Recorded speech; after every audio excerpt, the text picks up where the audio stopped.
Hello hi good morning friends, welcome my new blog. Friends, ये blog में आपको बताने वाला हूँ, 3D माध्यम में बताने वाला हूँ। जो रोड अभी रिसेंटली एक एक्सीडेंट हुआ था, जयपुर में एक्सीडेंट हुआ था, एनएच के ऊपर हाईवे में एक्सीडेंट हुआ था। जो वो टैंकर, जो एलपीजी का सिलेंडर टैंकर ब्लास्ट होके विस्फोट हुआ था। तो वो चीज़ को मैं आपको 3D माध्यम में बताया कि कैसे हुआ एक्सीडेंट वगैरह और कितना आदमी का जान गया, वो सब बताएगा। तो आपको उससे पहले आप अगर चैनल में नया हो प्लीज़ सब्सक्राइब कर दीजिए और वीडियो अच्छा लगा तो लाइक शेयर कीजिएगा। तो चलिए मैं आपको दिखाने वाला हूँ अभी जो 3D माध्यम है।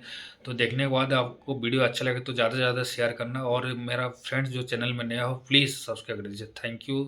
चलिए देखते हैं। साल 2018 JDA यानी कि जयपुर डेवलपमेंट अथॉरिटी के द्वारा 147 किलोमीटर का एक रिंग रोड बनाया गया, जो जयपुर को कुछ इस तरह से काटते हुए साइड से निकल जाती है।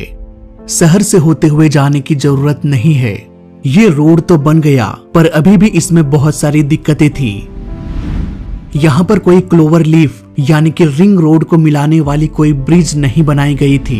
इट मीन्स बाएं साइड से तो बड़ी आसानी से रिंग रोड को पकड़ा जा सकता था, पर दाईं ओर से आने वाली गाड़ी इस रिंग रोड पर नहीं जा सकती थी।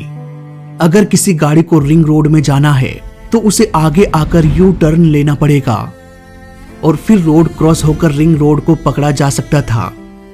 लेकिन इस तरह के यू टर्न लेने से हादसा भी हो सकता है, इसलिए यहाँ पर क्लोवर लीफ बनाया जाना था ताकि हर तरफ से आ रही गाड़ियों को रिंग रोड से जोड़ा जाए। अब समय को थोड़ा फास्ट फॉरवर्ड करते हैं और आते हैं 20 दिसंबर 2024 में।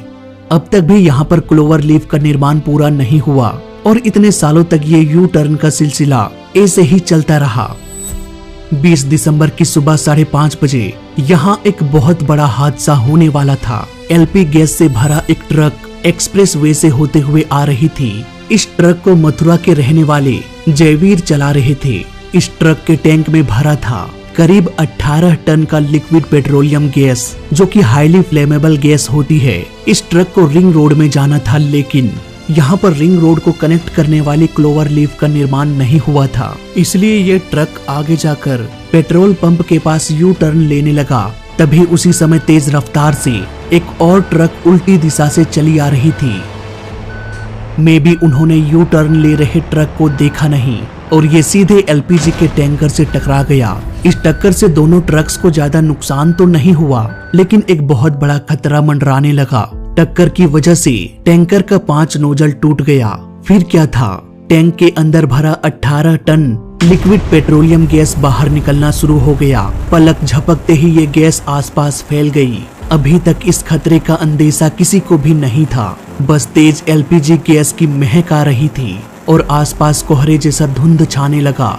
इससे पहले कि लोग कुछ समझ पाते, एक तेज धमाका हुआ। आग मानो बिजली की रफ्तार से फैल गई। दोनों ट्रक के साथ साथ आसपास मौजूद कई गाड़ियों में आग लग गई। आग में फंसे कुछ कार का डोर पिघलकर लॉक हो गया, वो अंदर ही फंस गए। बाइक में सवार एक व्यक्ति का हेलमेट इस तरह से जला कि उसका हेलमेट पिघलकर उनकी आंखों से चिपक गया। एक बस में इस तरह से आग लगी कि बस का डोर लॉक हो गया। कुछ लोगों ने दरवाजा खोलने की भी कोशिश किया, पर वो खुला नहीं। जिन्होंने खिड़की तोड़कर अपनी जान बचा लिया। तो वहाँ पे ब्लास्ट हुआ तो हमने देखा तो चारों तरफ से आग ही आग थी और हमारे बस के अंदर भी आग आ चुकी थी। तो हम जैसे निकलने की कोशिश करी तो मेन गेट था, लॉक हो गया था। तो हमने क्या, खिड़की तोड़ के और फिर बाहर कूदे हम, और हमारे साथ में कम से कम 8-10 लोग और भी कूद के बाहर निकले। तो अंदर जो लोग थे वो शायद अंदर ही रह गए थे और कुछ जल भी गया उसके अंदर। पल भर में आसपास के पेड़ पौधे जलकर भस्म हो गई, यहाँ तक कि पंछियां भी आसमान से जलकर गिरने लगी। रिपोर्ट के अनुसार 29 ट्रक, 5 कार, 3 मोटरसाइकिल, 2 बस और 1 ऑटो जलकर पूरी तरह से खत्म हो गया। इस गैस में लगी आग ऑलमोस्ट 300 मीटर तक फैला। हर वो चीज जो जल सकती थी जलकर राख हो गई। बचा तो सिर्फ लोहे के पुर्जे।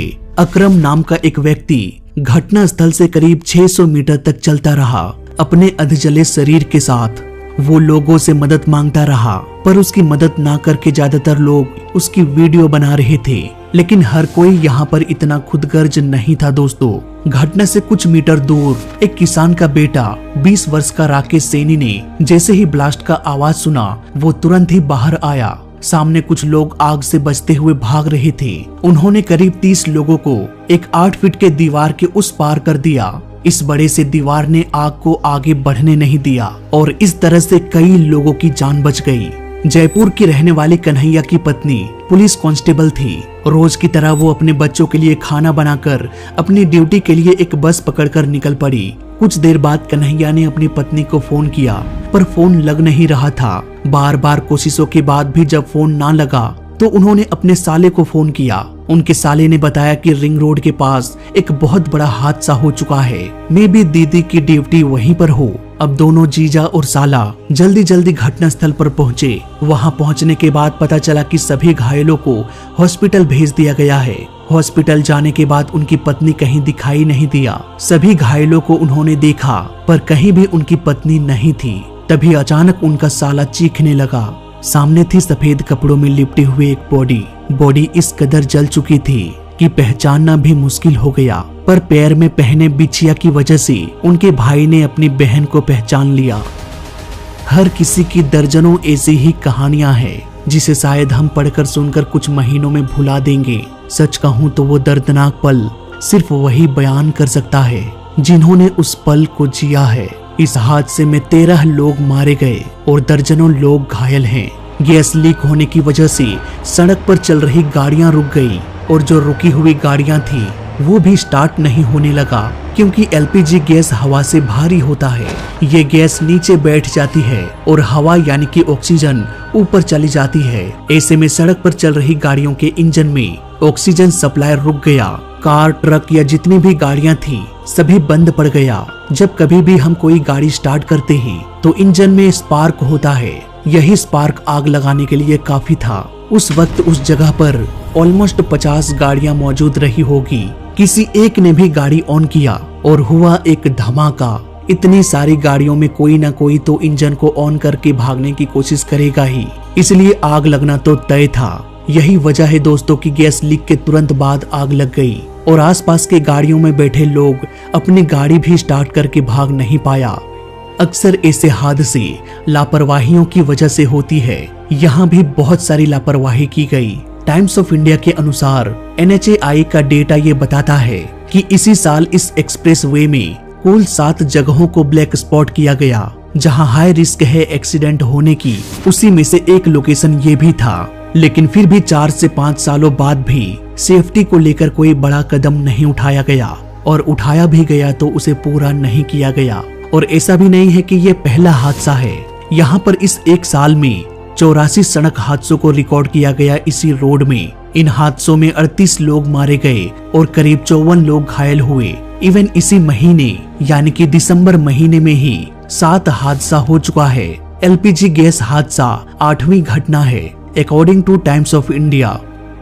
ऐसे में ये सवाल उठना तो लाजमी है कि सब कुछ पता है फिर भी उचित समाधान इन ब्लैक स्पॉट पर क्यों नहीं किया गया। क्या वाकई इस घटना का जिम्मेदारी कोई लेगा? क्या कोई कहेगा कि ये हमारी गलती थी, आगे हम इन गलतियों पर सुधार करेंगे? NHAI ने ये बयान दिया कि पुलिस और जयपुर डेवलपमेंट अथॉरिटी जिन्होंने रिंग रोड को बनाया था, इन दोनों की सहमति से उस यू टर्न को खोला गया जहां से वो एलपीजी ट्रक मुड़ा था। यहाँ रिंग रोड पर जाने के लिए कोई भी क्लोवर लीफ अब तक नहीं बना है। क्लोवर लीफ एक ऐसा मॉडल है जिससे एक साइड की सड़क की गाड़ियों को दूसरे साइड के रोड में जाने की जरूरत नहीं पड़ती है। सबके लिए सेपरेट रोड होता है। सवाल ये है कि आखिर रोड निर्माण के इतने साल बाद भी क्लोवर लीफ के काम को क्यों रोका गया? क्यों उसके जगह पर यू टर्न को खोला गया? पता नहीं इसका जवाब कौन देगा, कोई देगा भी या नहीं देगा। फिलहाल इस वीडियो में अभी तक के लिए बस इतना ही। मैं मिलता हूँ आपसे अगली वीडियो में, तब तक के लिए देखते रहिए और सीखते रहिए। जय हिंद, वंदे मातरम।